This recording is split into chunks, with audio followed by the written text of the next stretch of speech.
Gracias, señora presidenta. Señora ministra, buenos días. Señorías, en las últimas semanas miles de españoles han mostrado su hartazgo con una política de vivienda inoperante e ineficaz que, lejos de calmar sus temores, los engendra y los hace más grandes. Esta rabia colectiva es natural y es legítima. Es natural porque la mayor parte de los jóvenes que hoy se manifiestan nacieron en hogares en propiedad y saben que muy difícilmente lograrán ser dueños de una casa, que no llegarán a tener delante aquello que si miran pueden observar aún por el retrovisor: estabilidad residencial, misma escuela, mismo instituto, mismos grupos de amigos, seguridad material, autonomía, arraigo, sentido de pertenencia, vida de barrio, capacidad de ahorro, cercanía con los seres queridos. Una serie de atributos que hicieron a sus familias infinitamente más libres y más ricas de lo que ellos llegarán a ser, porque contemplando lo que vivieron podrán hacerse una idea de lo que les faltará. Y es que es imposible edificar un proyecto de vida robusto cuando los pilares, cuando los cimientos de los que uno parte son los zulos a precios de mansión, los turnos para entrar en el baño compartido o las casas reconvertidas en bajos comerciales, eso sí, sin ventilación. Y es legítima esta rabia, porque la paciencia de muchos está tocando a su fin. Demasiados años viendo cómo se desmoronan las tasas de propietarios jóvenes y de propietarios de rentas bajas. Demasiados años viendo cómo se encarecen los alquileres por el desajuste brutal entre la gente que busca uno y los pisos disponibles.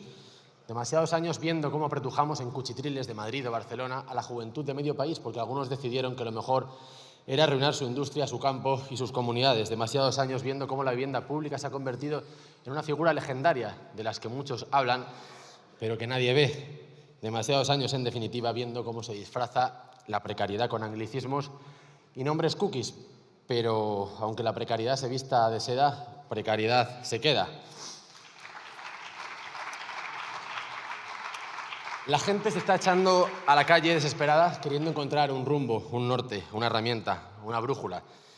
Unos votan a unos, otros votan a otros. Hay incluso que no votan, pero todos tienen clara una cosa, que es casi un sentido común de época: que quieren certezas, que quieren poder pagar su casa con el fruto de su esfuerzo, que quieren que esta casa esté cerca de los suyos para poder ver a sus padres, a sus abuelos, a sus hermanos, a sus amigos, es decir, para no estar solos, que están hasta las narices de ir dando tumbos de un lado a otro, que no quieren seguir siendo adictos a las bajadas, a las notificaciones de bajada de precio de Idealista, que quieren echar el ancla en algún lugar.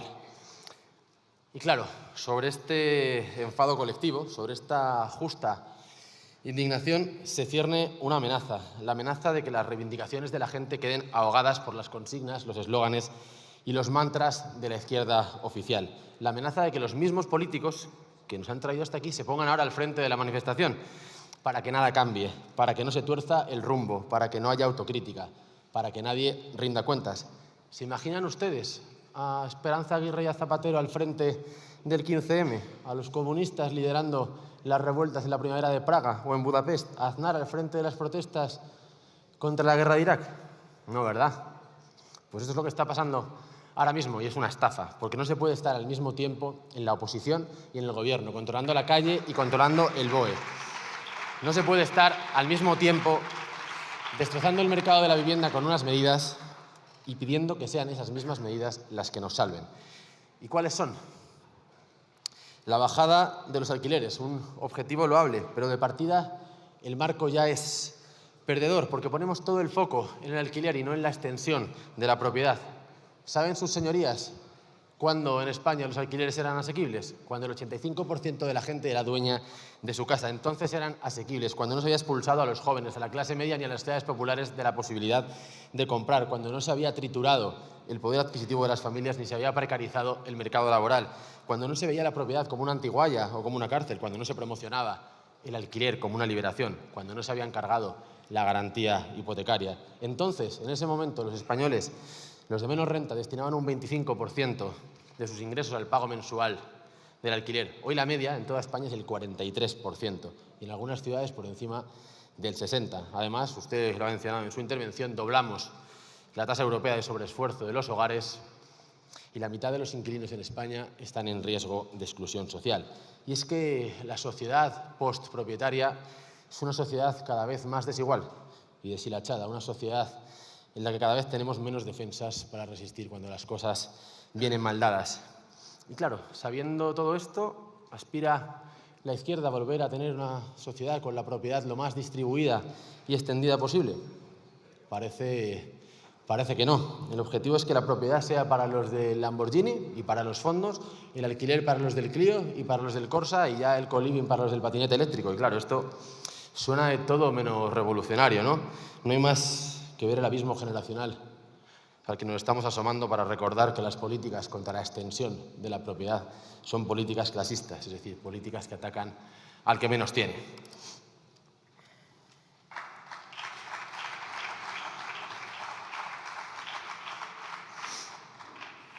Y claro, hemos hinchado tanto el alquiler, hemos vaciado tanto a la España interior, hemos llamado a tanta gente de tantos sitios que nuestras grandes ciudades son ya calderas a punto de estallar. Solamente desde que ustedes gobiernan, 260% más de presión en la demanda, 50% menos de oferta. Y claro, esto genera una burbuja formidable sobre los precios.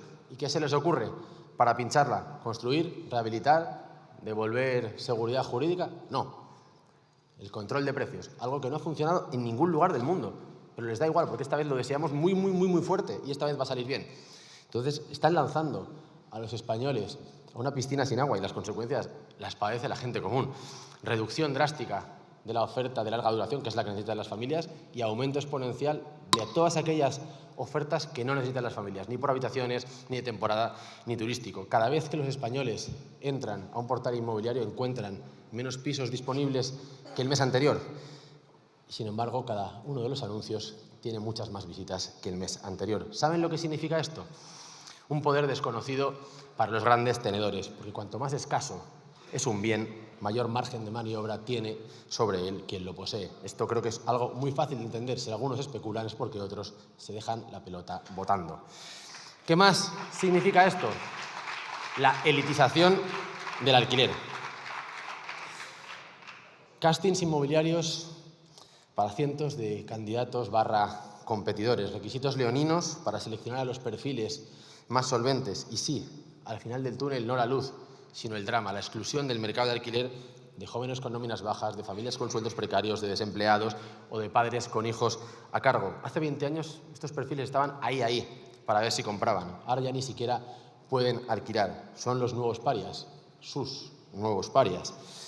Y como nada de esto funciona, ahora se han sacado de una chistera el bono del alquiler, que es, bueno, ya se ha comentado, un donativo que todos los españoles hacemos a los caseros que ya saben que pueden subir 200 euros más el precio de su piso. Esto es sin duda una genialidad. Echar gasolina al fuego, en lugar de ampliar la oferta, recalentar la demanda.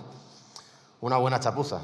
Una chapuza, por cierto, en la que han participado todos, porque aunque ahora en Sumar y en Podemos se pongan muy dignos, allí estaban firmando y allí estaban sacando pecho de una medida que solamente sirve para subir los precios. Es decir, el Bizum del que algunos hablan es un Bizum que hacemos porque Sumar y Podemos han querido que todos lo hagamos, de nuestro bolsillo al de los rentistas. Y si la izquierda da la espalda al clamor de las calles, el panorama tampoco pinta mucho más halagüeño en la otra orilla, donde parece que hay solamente dos posturas. Por una parte, la regañona, la egoísta, la cerril, la del dedo levantado. Si no tienes casa, chaval, es por aquel viaje que hiciste con 21 años en Ryanair y lo que te falta, campeón, es curtirte un poquito más. Y la otra es la ideológica, el deslumbramiento con la ciudad global. La idea de que la barra libre a la circulación de personas, mercancías y capitales por todo el mundo va a generar un orden mejor aquí, en nuestras ciudades. Y esto de momento está saliendo, digamos que regulero. El país de los pequeños propietarios es hoy el patio trasero de los ricos de todo el mundo. Cada vez más propietarios de Venezuela, de China, de Rusia, de India y menos de Nou Barris, de San Blas, de Pajarillos o de Welling. Nuestras ciudades convertidas en escaparates, megalópolis, que son un imán para el de fuera y un repelente para el de casa. La medida del éxito hoy para valorar cómo de bien le va a una ciudad ya no la da el bienestar o los lazos de sus habitantes, ahora la da cuántas inversiones atrae, cuántos eventos acoge, cuántos estudiantes internacionales recibe, cuántos nómadas digitales deciden instalarse en ella o cómo de multiculturales son sus barrios. Y si por el camino se disparan los precios de la vivienda, de los productos básicos, si se desplaza a los hijos de la ciudad a cientos de kilómetros, si se sustituye el pequeño comercio, si se diluye la identidad de las ciudades, si se aumenta la segregación social en las mismas o si los barrios son ya irreconocibles, pues chico, son los daños colaterales de la globalización.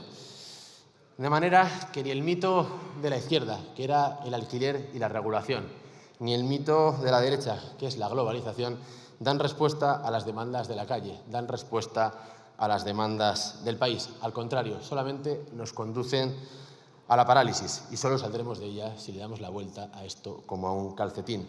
Frente a las notas tristes y melancólicas de una sociedad en descomposición, el objetivo ha de ser ofrecer un proyecto ilusionante que nos permita volver a tener la propiedad lo más distribuida posible, las comunidades lo más fuertes posibles y las familias lo más libres y dueñas de su destino posibles.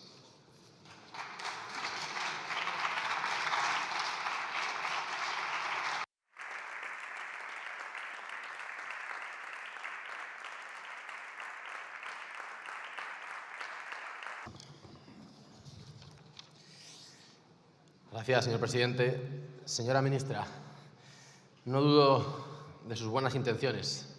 Créame que no, y comparto su idea de que no hay varitas mágicas.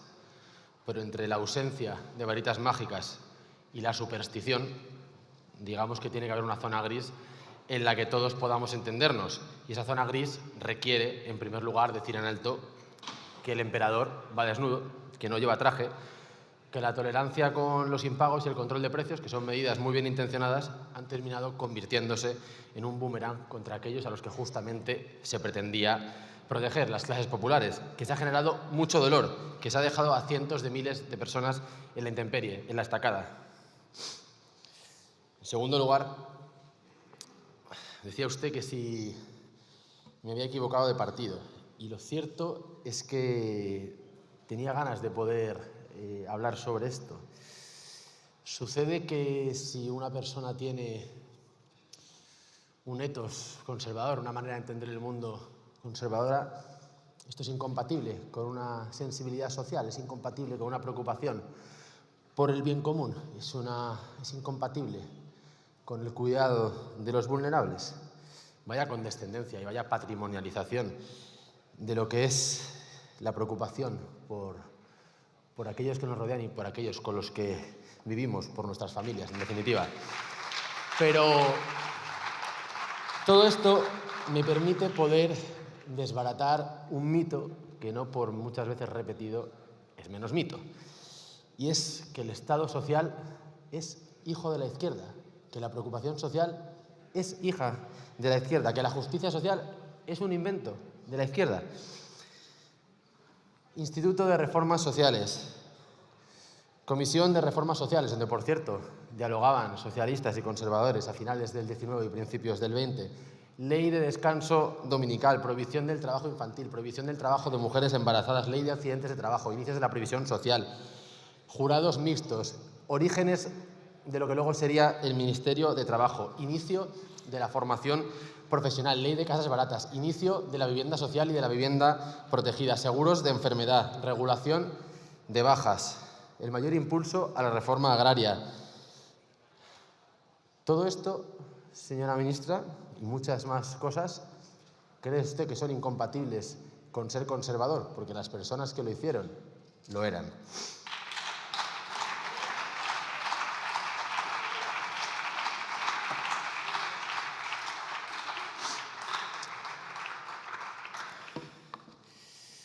Y ya, para finalizar, las cosas de las que no se ha hablado.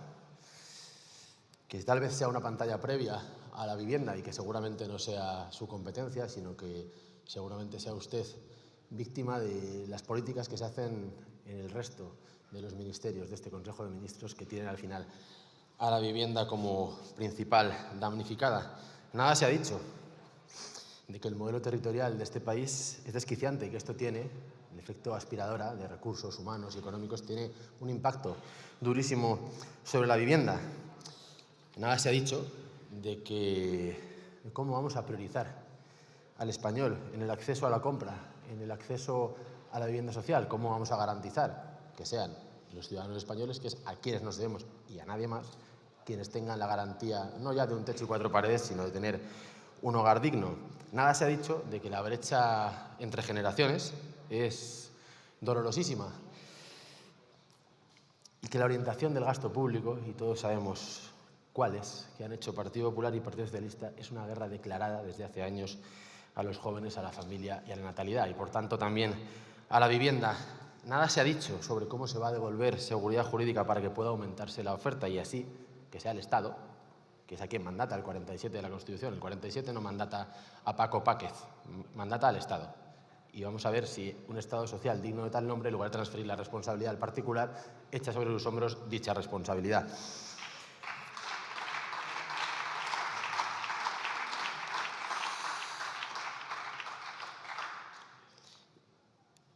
Y finalizo diciendo que al final a quien beneficia que España sea un país con muchos arrendatarios y cada vez menos propietarios, ¿a quién beneficia esto, señora ministra? ¿A las familias, a los jóvenes, a las clases populares, a las clases medias? La propiedad, señora ministra, lo más distribuida posible, porque así estará también lo más distribuida posible la defensa de la gente. Muchas gracias. Gracias.